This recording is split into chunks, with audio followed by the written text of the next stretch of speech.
Hey, I'd like to welcome you to another episode of the Mission Matters Business Podcast, your source for everything business. My name is Adam Torres. You can follow me on Instagram at AskAdamTorres to keep up with my book releases, book tour schedule, signings, all that other good stuff. Always love to connect with you there. And as always, if you'd like to apply to become a co-author of one of my upcoming books, just head on over to the website, missionmatters.com, and click on Become an Author to apply. All right, so today I have Adam Carswell on the line, and he's a real estate entrepreneur and also host of Dream Chasers podcast. Adam, welcome to the show.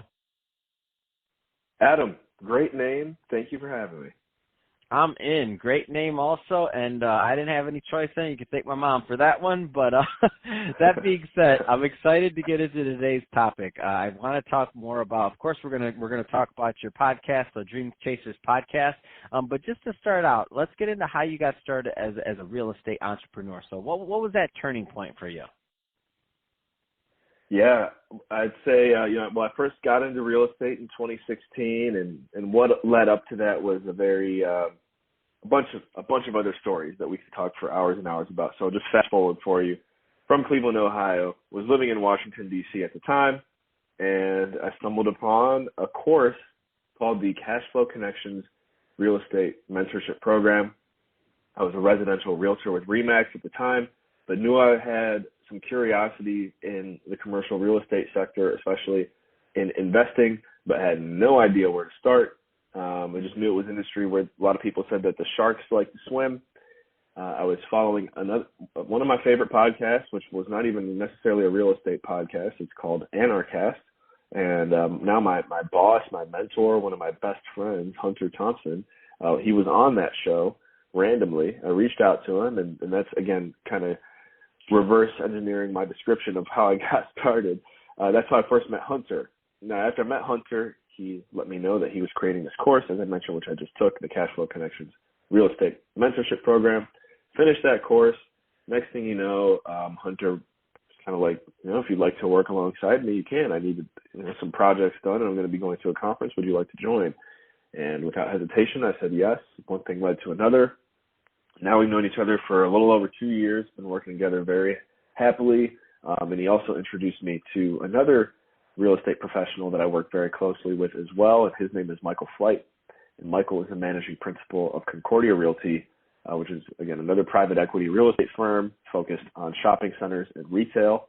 And so, now I'm basically what I would consider a modern-day apprentice working alongside two masters in commercial real estate investing.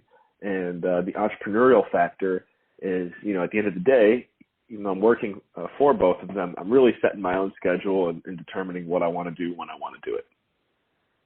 So let's talk a little bit more about the course. So let's get into the CFC mentorship program. Tell us a little bit more about that. Yeah, and so basically with this course, I didn't know anything really about commercial real estate when I look back on it. I mean, a very commonly used term or phrase, word in our industry is the word asset class. And I always joke with people, like, before I got started, I didn't even know what the heck the word asset class means. And now I know it's like, okay, shopping centers or mobile home parks, self-storage, multifamily, workforce housing, parking lots. There's all different kinds of asset classes in which people can focus on or invest in commercial real estate. And so really just taking a deep dive into vocabulary for me was one of the biggest takeaways. I would say it gave me an opportunity to learn a bunch of other things that just at first were like Chinese to me. And now I have a better grasp for, I'd say it improved my networking skills. And most importantly, it kind of proved to Hunter at the time, which was the person that I felt like I needed to prove myself to the most. It helped me prove myself to him that, I'm not just a regular guy coming through this. I'm someone who really wanted to learn, who wanted to take my life to the next level.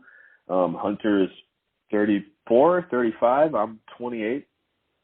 So I think I probably even reminded him a little bit of himself when he was in my shoes. And I just saw an opportunity by aligning myself with him through completing the course and then after the course as an opportunity to, gain some much quicker credibility in our industry than, probably he was able to at my age. And that certainly was validated through, as I mentioned, meeting Michael Flight of Concordia Realty. And I know I didn't necessarily answer in detail what we cover in the course, but, what we do cover in the course, I would say my life is a reflection of a lot of the tools that are taught through it. So hopefully that can explain a little bit.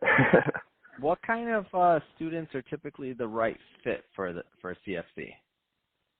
Yeah, actually, this is a good question. I would say to lead.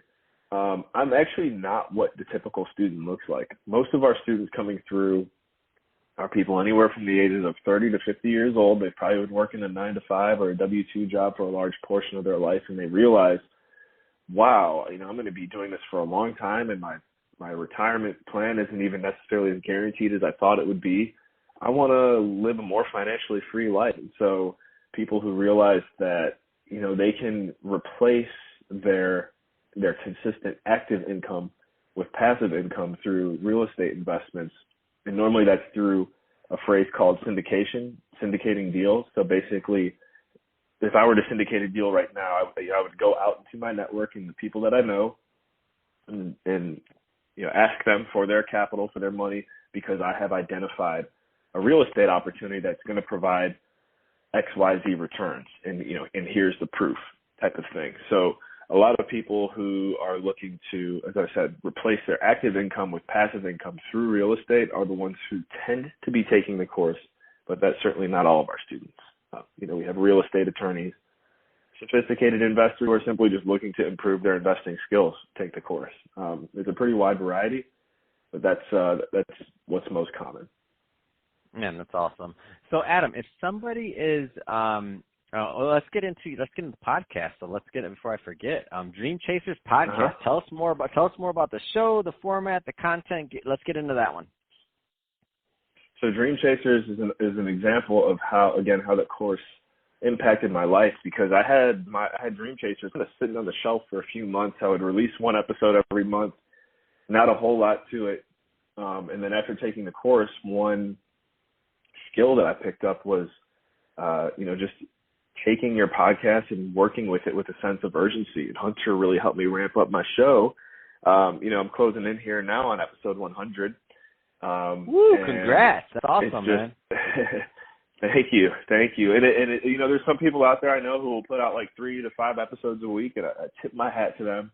But I've been slow and steady still in a way. one episode per week. I do a weekly update every Monday. So in a way, it's probably closer to 200 episodes if you really look at it that way. But the show has taught me a lot. I'd say for anyone listening, if you want to follow Dream Chasers, I believe it's a pretty entertaining show, pretty valuable, a lot of valuable information exchanged. And what we do is just bring on people, thoughts, ideas, projects, anything that's within 5 years of its inception that's showing a lot of promising amounts of potential to be even better in the next 5 years. That's what we bring on the show. It's kind of like a you saw it here first, you heard them here first type of stigma is what we're looking to create. So episode 100, I'm not sure exactly when this is going to go live, but very close to right now. Episode 100 should be out. After episode 100 is out, we're taking a 2-month break to just kind of reevaluate and reassess the entire podcast and then bring it back for season 2, bigger, better, and badder than ever. I love my podcast, and it's really just opened so many doors for me. I almost don't even know where to start, but I do advise anyone out there, just do it. If you're thinking about starting a podcast, go for it, because it can change your life. Man, I love that. And I tell people that all the time. I help people launch podcasts all the time, and I'm like, just do it. You just got to do it. You got to be part of the community. It's the best community on the planet, in my opinion. And that may be sounding very biased, but podcasters have been in a lot of different communities. Podcasters, to me, have been the most fun people I've met in a long time. So I love it. I love connecting with them all the time, bringing them on the show, promoting them, and helping them grow. We all grow together. I just love it all. So, Adam, if somebody's listening to this and they want more information on Dream Chasers podcast or also on the CFC mentorship program, how do they get all that info? Best way to do it with the CFC mentorship program, you can go to our website, which is CFC Cashflow Connection, CFCmentorshipprogram.com. If you look at the website, you like what you see, go ahead and click Apply Now. That's going to forward your information straight to me. I help manage and facilitate that whole process. And if you just want to talk to me, just want to reach out, the best way to do that they just go to my website, Carswell.io. I as in Idaho, O as in Ohio. And then sometimes giving out the website can come across a little impersonal, but the only reason I say that is because every single way to contact me is through my website, all social media. And if you go to the comments bar and you type a comment or contact thing, it'll get sent through to me directly to my email. So that's the best way to get in touch. And Adam, we like to keep these interviews short, and I just feel like I got so much more to share, but I'll save it for the listeners that do reach out to me. Fantastic. Well, hey, Adam, great having you on the show today. Been a pleasure. And to the audience, as always, thank you for tuning in. Hope you got a lot of value out of this. If you did, don't forget to subscribe to the podcast, leave me a review on the Apple iTunes Store. If you're watching this on our YouTube channel, Mission Matters Business, definitely give us a subscribe there, but leave us some comments on the video. Love to hear your thoughts and keep the conversation going, and let's just move it over to the YouTube community. And Adam, thanks again for coming on the show. Yes, thank you, Adam.